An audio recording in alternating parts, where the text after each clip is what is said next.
Hi friends, मैं छोटलाल कुमार आप सबको आपका अपना यूट्यूब चैनल स्मार्ट स्टडी 2.0 में हार्दिक स्वागत करते हैं।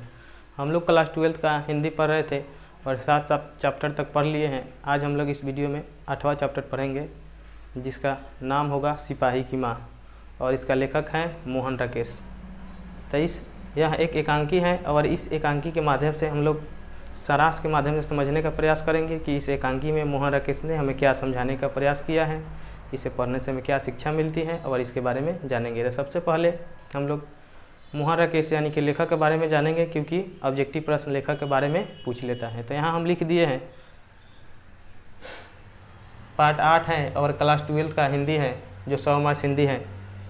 सिपाही की माँ इसका नाम है चैप्टर का और यह एक एकांकी है। जैसे कहानी होता है, कविता होता है, नाटक होता है, भाषण होता है, उसी तरह एकांकी होता है। तो यह एक एकांकी है। इसका लेखक जो है मोहन राकेश हैं। इनका जन्म स्थान जरीवाली गली अमृतसर पंजाब में इनका जन्म हुआ था। बचपन का नाम आप लोग याद रख सकते हैं। इनका बचपन का नाम है मदन मोहन गुगलानी। इनका शिक्षा का बात की जाए तो इन्होंने MA संस्कृत से लाहौर से किए थे और 1960 ईस्वी में दिल्ली विश्वविद्यालय में ये प्रधानाध्यापक के रूप में रहे हैं। इनका बचपन का नाम तो बता दिए हैं, मदन मोहन गुगलानी। इनका माता का नाम बच्चन कौर और पिता का नाम करमचंद्र गुगलानी जो एक वकील थे।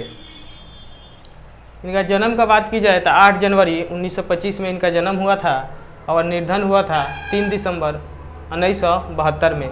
ये सब आप लोग को ध्यान में रखना होगा क्योंकि ऑब्जेक्टिव अभी 50% पूछ रहा है, इसलिए ऑब्जेक्टिव अगर बनने का चांस है तो वह लेखक के बारे में ही अधिकांश ऑब्जेक्टिव बनेगा।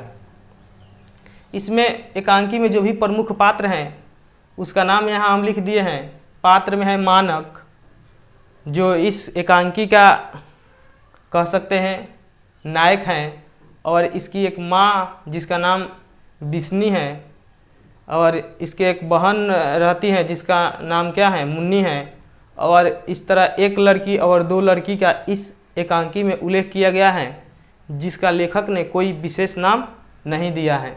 और एक इनके जो बिंसी हैं बिस्नी, इनकी पड़ोसन रहती हैं जिसका नाम कुंती है। तो इस एकांकी को अगर शॉर्टकट में समझे तो ये मानक जो है एक सिपाही हैं और ये द्वितीय विश्व युद्ध में बर्मा एक देश है वहाँ लड़ने के लिए गए हैं। बिस्नी है उनका एक मात्र बेटा है, इसके घर में और कोई सहारा नहीं है। तो चलिए हम लोग इस एकांकी को सारांश के माध्यम से समझने का प्रयास करते हैं और इसमें जो भी प्रश्न उत्तर होगा उसको करने का प्रयास करेंगे। चलिए तो इस एकांकी को हम लोग सारांश के माध्यम से समझने का प्रयास करेंगे। तो आप लोग जानते हैं कि इस एकांकी का नायक जो है उसका यहाँ नाम लिख दिए हैं मानक, वह एक सिपाही रहता है। तो यह जो आप लिख सकते हैं इस तरह कि प्रस्तुत। तो इस एकांकी को हम लोग सारांश के माध्यम से समझने का प्रयास करते हैं। सिपाही की माँ शीर्षक एकांकी के एकांकीकार मोहन राकेश हैं। जैसे कि हम बताए भी हैं इनके बारे में, मोहन राकेश द्वारा यह एकांकी लिखा गया है। यह एकांकी जो है मोहन राकेश ने अंडे के छिलके तथा अन्य एकांकी से ली गई है, यानी 2-3 एकांकी से इसको निकाल कर एक एकांकी बनाया गया है। इस एकांकी में एक माँ जिसका नाम यहाँ बोर्ड पर भी हम लिख दिए हैं बिस्नी, अपनी एकमात्र बेटी मुन्नी के शादी के लिए परेशान है। एकमात्र बेटा है जिसका नाम मानक है और वह एक सिपाही रहता है। तो एकमात्र बेटा मानक है जो कमाने गया है। लड़ाई में उसके मारे जाने का भी भय है। वह एक सैनिक है, जैसे कि इसका नाम ही है सिपाही की माँ।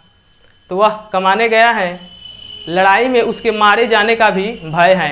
मोहन राकेश के इस मार्मिक रचना में निम्न मध्य वर्ग की एक माँ और एक बेटी की कथा वस्तु को प्रस्तुत किया गया है। यानी कि यह जो एकांकी है मोहन राकेश का, इसमें एक मध्य वर्ग की, मध्य वर्ग का मतलब होता है न धनी और न गरीब, जैसे मध्य वर्ग, उसे मध्य वर्ग बोला जाता है। तो इस एकांकी में मोहन राकेश ने मध्य वर्ग की एक माँ और एक बेटी के कथा वस्तु को प्रस्तुत किया गया है। कथा वस्तु प्रस्तुत किया गया है, जिसके घर का इकलौता लड़का सिपाही के रूप में द्वितीय विश्व युद्ध के मोर्चे पर बर्मा में लड़ने गया है। ये जो मानक रहता है वह एक सिपाही रहता है और द्वितीय विश्व युद्ध में बर्मा आप लोग जानते होंगे एक देश का नाम है जो हमारे देश से सटा हुआ है, वहाँ पर द्वितीय विश्व युद्ध में लड़ने के लिए गया है। विश्व युद्ध में लड़ने के लिए गया है। वह अपने माँ का इकलौता बेटा और विवाह के लिए तैयार बहन का इकलौता भाई है। वह यह भी नहीं जानती कि बर्मा हमारे घर से कितना दूर है। यानी कि लेखक मोहन राकेश कहते हैं कि उसकी माँ जो है एक गांव में रहने वाली भोला भाली माँ है, जो यह भी नहीं जानती है कि लड़ाई क्या होता है, यह किस लिए लड़ाई हो रहा है और बर्मा यहाँ से कितना दूर है। इसमें जो लेखक ने 2 लड़कियों का उल्लेख किया है वह बर्मा से भागकर हमारे देश में आई रहती हैं। यानी कि जंगले होकर वह 2 लड़कियां बर्मा से भागकर हमारे देश भारत में आई थी। यानी कि वहाँ बहुत मार काट हो रहा था, आदमी को खाने पर भी आफत था, वहाँ बहुत ज़्यादा बम बारूद उड़ रहा था, इसलिए वहाँ से भागकर वह इस देश में खाने के लिए और कहीं कहीं भिक्षा मांगकर खा रही थी। वही 2 लड़कियाँ जब मानक के गांव में आती हैं तो कोई कहता है मानक की माँ बिस्नी से कि 2 लड़कियाँ बर्मा से भागकर यहाँ आई हैं और गांव में भिक्षा मांगकर खा रही हैं। यह सुनकर मानक की माँ बिस्नी उन दोनों लड़कियों को बुलाकर वहाँ के बारे में जानती हैं कि आखिर ये लड़ाई क्या है, क्यों हो रहा है। तो दोनों लड़कियाँ बताती हैं कि वहाँ जो लड़ाई में है वह भाग भी नहीं सकता है। वहाँ रोज़ कम से कम हजारों लाखों सैनिक मारे जाते हैं, उनका कोई ठिकाना नहीं है, उनका लाश का भी पता नहीं चलता है। और जो भी सैनिक उस युद्ध से भागने की कोशिश करता है उस वही सैनिक मारकर उसे फिर ख़त्म कर देता है। यानी कि लड़ाई में से जो भी सैनिक अगर चाहे कि हम भागकर अपने घर चला जाए तो जो सैनिक के ऊपर का जो हेड रहता है वह ऑर्डर दे देता है कि इसको मार देना है। यह सुनकर जो मानक की माँ बिस्नी है वो बहुत ज़्यादा विचलित हो जाती हैं। जब दोनों लड़कियां बोलती हैं कि वहाँ से जो भी सैनिक भागकर अपने देश आना चाहता है तो जो भी उस सैनिक का हेड रहता है वह उसे ही मारने की ऑर्डर दे देता है और उसे मार दिया जाता है। इसलिए वहाँ से कोई भाग कर नहीं आ सकता है और कोई बचकर भी नहीं आ सकता है। यह बहुत कम संभावना है कि कोई सैनिक वहाँ से बचकर चला आए। यह सुनकर जो मानक की माँ रहती है बिन्सी, वो बहुत ज़्यादा विचलित हो जाती है और रात में वह प्रत्येक दिन सपने देखती है मानक की। एक रात वह सोई हुई रहती है और सपने में मानक दिखाई देता है। वह देखती है कि मानक जो है बुरी तरह एकदम घायल हो गया है, खून से लथपथ हो गया है और वह पानी मांग रहा है। तो उसकी माँ बोलती है कि बेटा तुम सो जाओ। इतना ही में एक अन्य सैनिक जो विद्रोही देश का रहता है वह आता है और बोलता है कि यह मर गया है, यह बहुत खूनी है, दरिंदा है। तब बिन्सी बोलती है कि नहीं, मेरा बेटा खूनी नहीं हो सकता है, दरिंदा नहीं हो सकता है। और तब बोलता है मानक कि नहीं माँ, अभी मैं नहीं मरा हुआ हूँ। उसके बाद वह विपक्षी वाला जो सिपाही रहता है वह मानक को मारने की बात करता है। तब उसकी माँ बोलती है कि बेटा इसे छोड़ दो, यह तुम्हारा दुश्मन नहीं है। इतना ही में मानक उठकर खड़ा हो जाता है और जो भी विपक्षी वाला सैनिक रहता है उसको बूटी बूटी काटने की बात करता है और उसके ऊपर जो बंदूक रहता है उसको तान देता है। उसके बाद उसकी माँ बिन्सी बोलती है कि बेटा इसे छोड़ दो, क्योंकि यह भी हमारे तरह गरीब आदमी है, इसकी भी माँ हमारे तरफ इसका प्रतीक्षा कर रही होगी, इसकी बीबी के पेट में बच्चा है, वह मर जाएगी। यह सब समझाने के बाद बिन्सी की फिर नींद खुल जाता है, वह चिल्लाने लगती हैं। इतना ही में मुन्नी आती है, बोलती है माँ माँ क्या हुआ कि तुम रोज़ रोज़ भैया के सपना देखती हो।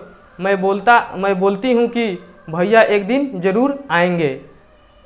इसके बाद यह एकांकी ख़त्म हो जाता है। लेकिन जो एक पड़ोसिन है कुंती, वह बोलती है आकर बिन्सी से कि तुम्हारी बेटी मुन्नी जो है शादी योग्य हो गई है, इसे कोई वर देकर शादी कर दो। तब बिन्सी जो है बोलती है कि आजकल बिना पैसा को तो शादी हो ही नहीं रहा है, अगर मेरा बेटा बचकर लड़ाई से आ जाए कुछ पैसा कमाकर तो इसका हाथ हम पीले कर सके। तो इस एकांकी में हम लोग सारांश के माध्यम से समझने का प्रयास किया है। इसके अगले वीडियो में हम लोग इसमें का जो भी प्रश्न उत्तर होगा उसको करने का प्रयास करेंगे। अगर आप लोग ध्यानपूर्वक हमारी बात सुने होंगे तो इसमें जो भी प्रश्न उत्तर हैं वो सब आप अपने से कर सकते हैं। तो चलिए हमारे साथ बने रहिए, वीडियो को लाइक करिए, शेयर करिए और कमेंट करके ज़रूर बताइए कि यह वीडियो आप लोग को कैसा लगा, क्योंकि आपके कमेंट लाइक ही हमें मोटिवेट करता है कि हम आगे और वीडियो बना सके। और आप लोग देखते होंगे कि कितना पसीना हो रहा है, वीडियो बनाने में बहुत मेहनत लगता है, पंखा बंद करके वीडियो बनाना पड़ता है। इसलिए आप लोग से रिक्वेस्ट है कि हमारे चैनल को सब्सक्राइब कर लीजिए ताकि जब भी हम वीडियो डालें सबसे पहले आपके पास नोटिफिकेशन चला जाए। चलिए वीडियो देखने के लिए बहुत बहुत धन्यवाद।